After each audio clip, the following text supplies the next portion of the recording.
حیدرآباد ہی کا ایک واقعہ ہوا، دارالفتاح میں واقعہ آیا تھا عزیزان گرامی۔ وہاں پر ایک لڑکی مسلم گھرانے کی لڑکی اسی طریقے سے محبت کا شکار ہو کر کے غیر مسلم لڑکے سے نکاح کی۔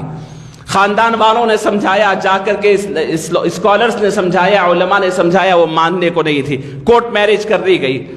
چند دن کے بعد اس کے سسرال میں اسے ستایا گیا، اتنا ستایا گیا، اتنا ہراس کیا گیا، آخرکار وہ بچی کے لیے دونوں راستے بند ہو گئے کہ وہ غیر مسلم گھرانہ ہے، وہاں پر بھی راستہ بند ہے، پلٹ کر آنا چاہتی ہے تو اپنے گھر اپنے ماں باپ سب سے لڑائی کر لی، وہاں پر بھی نہیں آ سکتی۔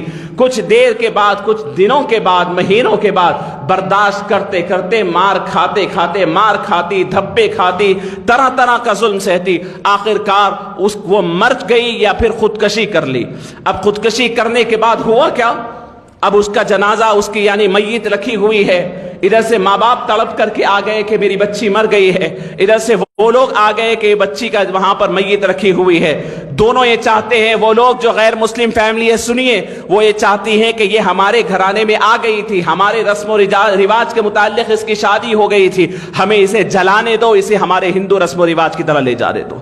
مسلم ماں باپ کی خواہش ہے کہ کم از کم آخری وقت تو ہے، میری بچی کو لے جاؤں، کفناؤں، نہلاؤں اور اس کو غسل دے کر کے مسجد میں لے کر کے نماز تو پڑھاؤں، کم از کم یہ تو اس کی بخشش کا ذریعہ بن جائے۔ یہ دونوں کی کشمکش کے اندر یہ ادھر دوڑ رہے ہیں اپنے اثر و رسوخ جتانے کے لیے، وہ ادھر دوڑ رہے ہیں۔ دارالفتاح کو معاملہ آتا ہے، مفتی صاحب سوال کرتے ہیں، ٹھیک ہے آپ کی بچی ضرور ہے، بتاؤ اس کا آخری کام کیا تھا؟ سب کے سامنے علی الاعلان اس نے کیا کیا تھا؟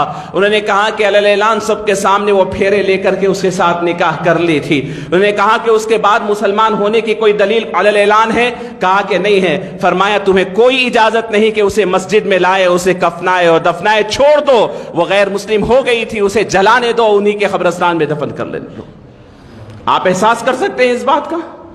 جس لڑکی کے کان میں آپ نے حی علی الصلاح، حی علی الفلاح، آپ نے اپنے مسجد کے امام صاحب، مؤذن صاحب یا خاندان کے متقی پرہیزگار سے آپ نے کہلوایا تھا، آپ نے اشہد ان محمد الرسول اللہ کے اذان کے سریلی آواز ان کے کان میں پہنچائی تھی، آپ اپنے گھر کے اندر اپنی بچی کو مسلمان رہنے کے اوپر راغب نہیں کیے، اسلام کی محبت آپ نے نہیں ڈالی، اس کا کیا انجام ہو رہا ہے؟ میں عرض کر رہا ہوں کہ اس وقت سب سے بڑا چیلنج ایمان کو بچانا ہے۔ محبتوں کا جھانسا دے کر کے مسلم لو جہاد کا الٹا مطلب ہے، مسلمان نہیں کر رہے ہیں، یہ غیر مسلم کر رہے ہیں، پوری وثوق کے ساتھ آپ کو کہتا ہوں۔ ان کے پاس، کیونکہ ان کے پاس منصوبہ ہے، ان کے پاس پلاننگ ہے، پیسہ خرچ کیا جاتا ہے، سب کچھ کیا جاتا ہے، نوجوانوں کی ٹیم اس پہ کام کرتی ہے۔ اب تو علی الاعلان کر رہے ہیں کہ جو غیر مسلم لڑکا مسلم بچی سے نکاح کرے اسے 2 لاکھ روپے کا انعام ہوگا، عدالتی کارروائی میں اس کی مدد کی جائے گی، اپنی لڑکیوں کی حفاظت کی